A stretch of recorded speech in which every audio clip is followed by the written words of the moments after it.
자, 글천개입니다. 재래기, 재료, 레시피, 기술. 저는 이 세 가지로 시간 낭비를 줄이고 전혀 돈 못 벌다가 몇백만 원에서 몇천만 원까지 추가 소득을 벌게 해준 개념을 오늘 전부 알려드릴게요. 그러니까 내용이 도움되면 구독이나 좋아요 중에서 한 개는 해주세요. 서로 좀 돕고 삽시다.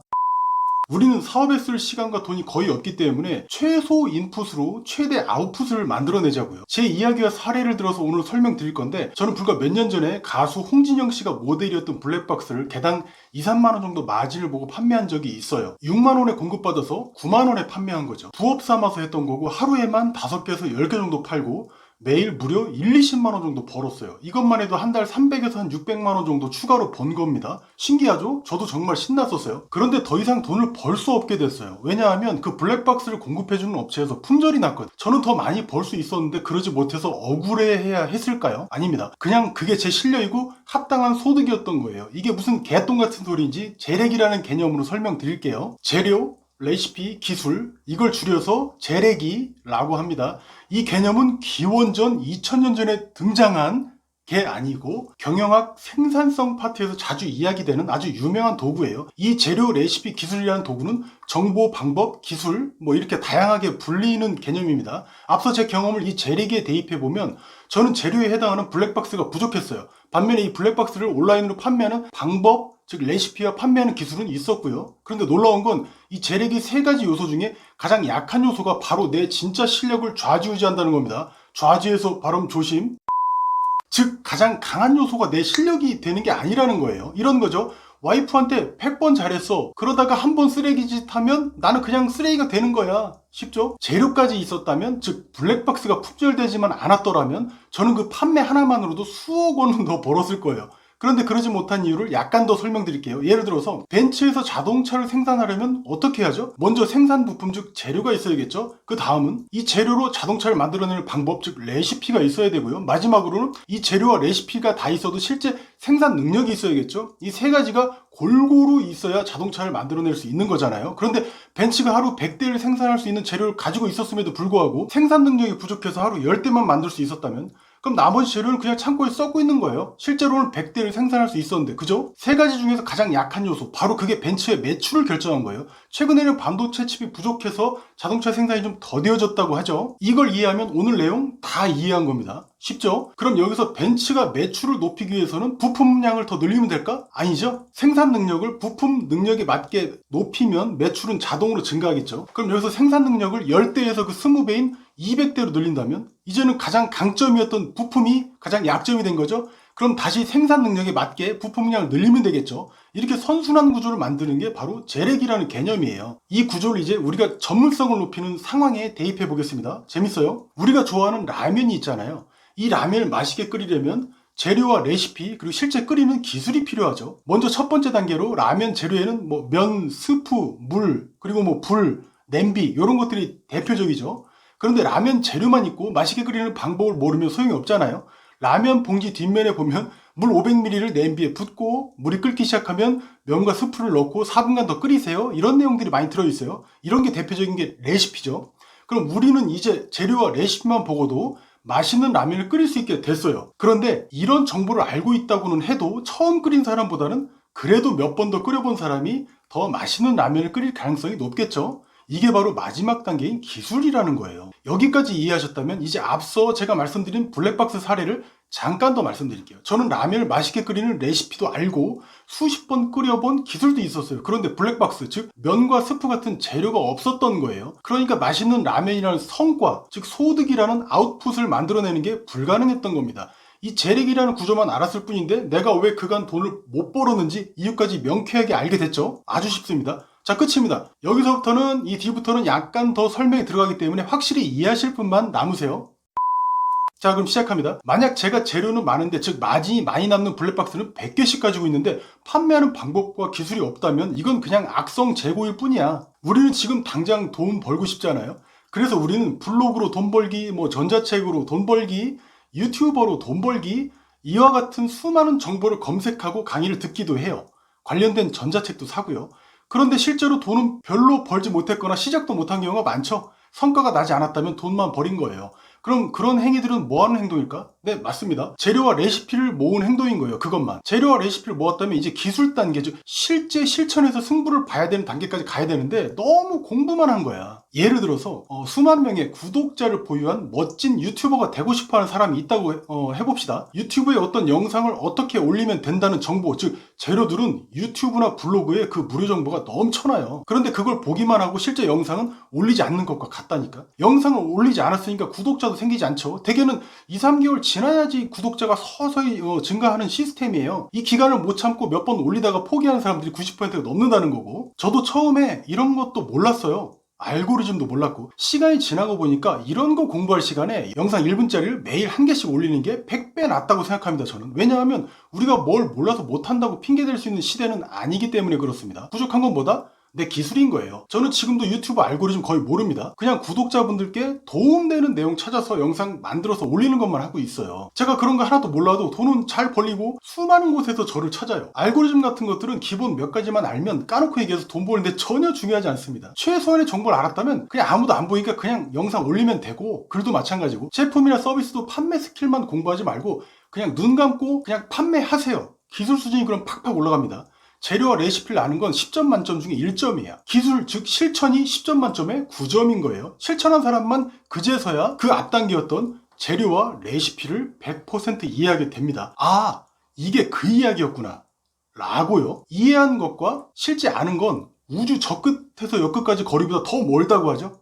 참고로 궁금해하실까봐 저는 블랙박스를 스마트 스토어에서 판매한 게 아닙니다. 주로 개인 간 거래 방식을 이용해서 판매를 했는데, 지금 이런 개인 거래가 가능한 것들로 이제 당근 마켓이 있고, 번개장터나 네이버나 다음 카페 이런 데 이제 중고장터 게시판 있죠. 그런 게 대표적인데 저도 그런 것들을 이용해서 쉽게 판매했어요. 이 밖에도 온라인으로 판매하는 방식은 엄청나게 많지 않습니까? 뭐 신사임당님의 뭐 판매 방식도 있을 거고, 뭐 알리바바나 아마존 셀러로 활동하는 방법 등등 수없이 많아요. 말 나온 김에 글쓰기 방법도 정말 많죠. 뭐 강원국 유시민 작가님의 글쓰기 노하우라든지, 그 송숙희 작가의 하버드 글쓰기, 거기 나오는 오레오 있죠. 그리고 이걸 응용한 글천계의 주의사제 등등 글쓰기 레시피 엄청 많죠. 마케팅의 신이라는 빌 비숍, 그리고 뭐 조 비테일, 그리고 뭐 간다 마사노리, 뭐 이분의 뭐 뉴 파스나 법칙 등등 글쓰기가 정말 많아요. 우리는 재료와 레시피는 단군 이래로 최대로 넘치는 시대에 살고 있어요. 다시 돌아가서 우리는 라면 재료와 맛있게 끓이는 레시피를 알고 있다면 진짜 어지간히 돌대가리 아니면 인간이 먹을 정도는 되는 라면을 끓여낼 겁니다. 반면에 재료와 레시피가 있어도 당장 따라할 수 없는 것들도 분명히 존재하긴 해요.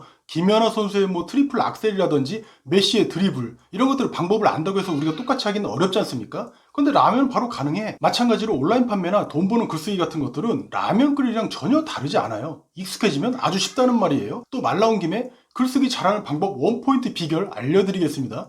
이것도 유명한 건데 모르시는 분들이 좀 많으신 것 같아가지고, 먼저 내가 담고 싶고 그렇게 쓰고 싶은 사람의 글 한 개를 찾아요. 이제부터 손에 연필 잡고 노트에 5번 그대로 똑같이 쓰는 겁니다. 필사하는 거죠. 그게 1단계예요. 그렇게 5번을 똑같이 쓰면 상당히 지루합니다. 그런데 그렇게 쓰는 이유가 있어요. 그 어렵다는 글쓰기를 너무 쉽게 실천했다는 점, 그리고 글쓰기에 쉽게 적응하게 됐다는 점. 즉 사람들은 재능이 없어서 못했던 게 아니라 실은 마음의 벽이 높아서 못했던 거였는데, 이제는 필사를 통해서 그 마음의 벽은 사라지고 지루할 정도가 돼버렸어요. 이게 중요 포인트죠. 이렇게 5번 정도 쓰고 나면 그 글에서 오탈자나 어떤 논리적으로 이상한 부분, 또는 요 부분에 요걸 추가하면 좀 더 좋겠는데 라는 부분이 보이기 시작해요. 남의 글을 그대로 썼을 뿐인데 신기하게 내 의견이 생겨나는 거야. 마치 전문가처럼. 그럼 그런 것들을 더 적어 넣어서 원래 글을 내 식대로 바꿔보는 겁니다. 이게 2단계, 여기까지가. 마지막 3단계는 그 글과 같은 주제로 완전히 새롭게 나만의 주장이나 의견을 담은 글을 쓰는 거야. 이 3단계까지가 1사이클이고요. 이 1사이클을 총 5번만 속눈샘 치고 오늘부터 해보세요. 이 단계가 끝나면 이제 내가 쓴 글, 즉 여러분이 쓴 글이 기존에 벤치마킹 했던 수준 높아 보였던 글하고 비교했을 때 비슷한 수준이다라는 느낌이 들 겁니다. 놀랍게도. 그럼 여러분도 부러워했던 그 정도 레벨이 됐다는 거예요. 신기할 겁니다. 이게 지구상에서 가장 빠르게 글쓰기 실력을 늘리는 방법이고, 아마 성격 급한 분이라면 일주일 안에 끝낼 겁니다. 사기 아니냐고요? 안 해본 사람만 그렇게 이해합니다. 저도 그랬고요. 이 방법은 영상뿐만 아니라 어떤 글도 어떤 컨텐츠에도 적용 가능한 비결이에요. 내가 뭘 잘 못한다는 건 뭐죠? 정보는 많은데 실천 안 한 것밖에는 다른 이유는 없는 거예요. 이 필사 방법도 재료와 레시피에 해당됩니다. 이제 방법을 알았으니까 여러분이 직접 실천하시면 여러분만의 재능과 자산이 쌓이는 거죠. 하실 거죠? 우리는 지금까지 이야기해온 이 재래기 구조를 통해서 몇 가지 중요한 사실을 깨달았습니다. 첫 번째, 세상의 정보, 즉 재료는 홍수처럼 넘쳐난다는 점. 두 번째, 방법도 셀 수 없이 많다는 점. 세 번째, 여기서부터가 중요한데요. 내가 만약 어떤 분야에서 전문가가 돼서 돈을 많이 벌고 싶다면 전문성이 있어야 돈을 더 많이 벌잖아요. 가령 라면 전문가가 될 거라면 라면 전체를 다루지 않는 게 중요합니다. 우리는 시간이 얼마 없잖아요. 라면이라는 분야에서도 콕 집어서 국물라면이면 국물라면, 볶음면이면 볶음면, 이렇게 한 가지만 파서 전문성을 쌓는 겁니다. 왜? 처음부터 모든 걸 다 해야 한다는 욕심만 많이 생겨서 그렇습니다. 그렇게 할 수도 없으면서 모든 종류의 라면 끓이기를 전부 잘하려고 하면 각종 라면 레시피에 맞게 들어가는 재료들도 전부 다 알아야 돼요. 진라면, 짜파구리부터 돈코츠, 탄탄면 얼마나 많습니까? 만들기로 말하면 라면의 종류는 셀 수 없이 많고 여기에 넣는 재료도 채끝 등심부터 파, 마늘, 양파까지 천차만별이에요. 그럼 포기하게 되는 거예요. 저도 지긋지긋하게 그랬습니다. 한 가지만 잘한다고 결심해야 일도 쉽고 실력이 팍팍 느는 게 보일 겁니다. 저도 온라인 판매를 잘하려고 블로그부터 카페, 인스타, 페북, 카카오, 거기에 단톡방과 오픈 채팅방, 공동 구매니, 무슨 판매니, 여기에 제휴 마케팅, 라이브 커머스까지 전부 건드렸다가 지치고 다 포기했어요. 머리가 좋은 것도 아닌데 뭐 하나 배우는데도 시간이 너무 오래 걸리는데 이 되도 않는 머리 가지고 모든 걸 다 알고 욕심을 낸 거예요. 그 뒤부터는 블로그면 블로그, 카페면 카페, 유튜브면 유튜브, 이렇게 한 번에 하나씩만 팠어요. 그럼 이 레시피에 따라서 알아야 될 재료도 한정되겠죠. 조그맣게. 시간이 대폭 줄어드는 거예요, 이게. 이제 네 번째, 재료와 레시피는 내 거도 있지만 기본적으로 외부, 즉 타인에게서 얻는 정보들이에요. 그렇죠? 우리는 처음 배우는 것들은 책이나 유튜브 같은 거 검색해서 정보를 얻잖아요. 그런데 마지막 요소인 이 기술 단계에서는 결국 내가 알아낸 이런 정보들을 직접 이제 실천하는 거예요. 타인에게서 얻은 재료와 레시피를 가지고 직접 실행했더니 거기서부터는 남의 거가 아니고 나만의 인사이트, 즉 나만의 자산이 쌓이기 시작하는 겁니다. 이게 10점 만점 중에 9점이라고요. 이런 인사이트는 무슨 보리수 나무 아래에서 깨달음을 얻은 시타르타의 그런 어마어마한 고상한 게 아니에요. 아주 현실적이고 실용적이고 작은 것들이야. 앞서 글쓰기 필사할 때 소설이나 시 같은 문학 작품들을 필사했더니 실력이 전혀 안 늘더라고요. 해보니까 이런 문학은 진짜 타고난 재능의 영역인 것을 알게 된 거고, 그래서 빨리 포기한 거예요. 반면에 남들을 설득하려고 자신의 주장을 담은 칼럼이나 포스팅 또는 판매글처럼 실용적인 글들이, 특히 돈 버는 글쓰기, 실력을 높여주는 필사 재료로 훌륭한 것들이구나 라는 것들을 제가 깨달은 거예요. 이런 게 인사이트잖아요. 이 밖에도 필사할 때 볼펜 중에서도 모나미보다는 제트스트림사의 볼펜이 손목도 덜 아프고 잘 써지는구나 라든지, 작은 노트보다는 큰 노트가 필사에 훨씬 편리하다든지, 또 타이머를 40분으로 맞춰놓고 이 시간 안에 필사하는 게 덜 지루하고 재밌구나, 이런 점들. 유튜브는 알고리즘이 아니라 그냥 일주일에 영상 한두 개 올리면 저절로 유튜버가 되는구나. 그럼 알고리즘이 아니라 일주일에 영상 2개 올리는 방법을 사람들한테 알려줘야지. 이런 것들이 기술단에서 나오는, 실제 해본 사람들한테서만 나오는 실제 인사이트들인 거예요. 말 그대로 실용적인 것들이죠. 아주 작은 것들이죠. 근데 이런 것들이 큰 거야. 분야 관련해서도 블로그 인플루언서 되기라는 주제도 비슷한 듯 보이지만 말하는 사람마다 접근 방식이 다 달라요. 그런데 이런 주제의 전자책을 사는 사람들은 왜 살까? 블로그 인플루언서가 돼서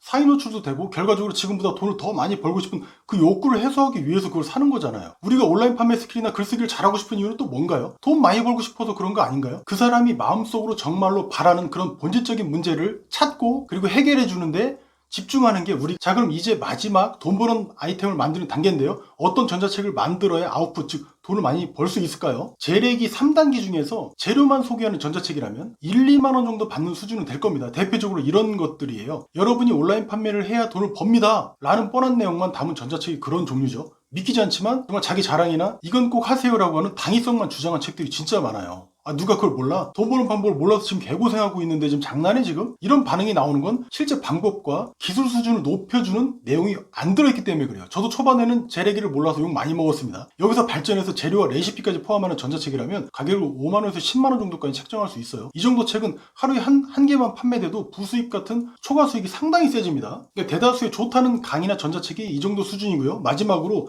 상대방이 쉽게 실천까지 할 수 있도록 자신만의 필살기, 즉 자기가 경험해 봤더니 어떤 부분에서 막혔고 이 막힌 부분을 또 어떻게 시원하게 해결했는지 구체적이고 실제적인 접근법과 어떤 해결책을 숨기지 말고 빠짐없이 알려주는 거, 그리고 여기에 더해서 수강생이 매일 해야 할 실천 리스크까지 딱딱딱 전부 알려준다면 이런 전자책은 10만원을 넘어서 20만원, 심지어 100만원까지도 받게 됩니다. 실제 이런 전자책 많아요. 지금도 이 방식으로 남몰래 수천만원에서 수십억을 버는 판매자들도 많습니다. 비슷한 주제인데 누구는 빵원 벌고 왜 이들은 그렇게 많은 돈을 쉽게 버는지는 재래기라는 개념만 안다면 쉽게 이해할 수 있게 되는 거예요. 이제는 비쌀수록 수준 높고 구매력도 있는 구매자가 모이기도 합니다. 이런 전자책 한 개만 있어도 몇 년은 놀고 먹을 수 있어요. 제가 목 디스크가 터져가지고 최근에 무려 한 달 넘게 누워서 지냈는데 그럼에도 불구하고 마음이 편한 이유기도 합니다. 오늘 이야기가 정말 길었는데요. 죄송합니다. 너무 길어가지고.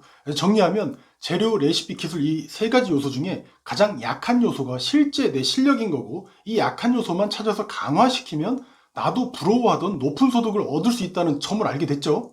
지금 시중에 나와 있는 강의나 전자책의 목차를 보시면 제가 오늘 이야기한 재래기 구조가 이제는 확 보일 겁니다. 좋고 나쁜 걸 선별하는 눈이 생긴 거죠. 이제 뭘 하면 되는지 알았으니까 아마 짧으면 한 달이면 연봉 1억 만드시는 분들 나올 겁니다. 안 되면 6개월 안에는 되겠죠. 몇 년 동안 인간구실 못했던 저도 했는데요. 내가 아무리 많은 정보를 알고 있어도 실전 기술 단계인 실천을 하지 않아서 여태 돈을 벌지 못했던 거구나. 세상에 자동은 없구나. 라는 걸 깨닫고부터 저는 금방 컸어요. 누가 안 잡아먹으니까 그냥 매일 2시간씩만 시간을 내서 실천만 했습니다. 나머지 시간은 술 먹고 놀고 그랬어요. 가장 빠르게 연봉 1억을 만든 사람들이 알고 있는 공통점이자 특급 비결, 재래기 글천기였습니다.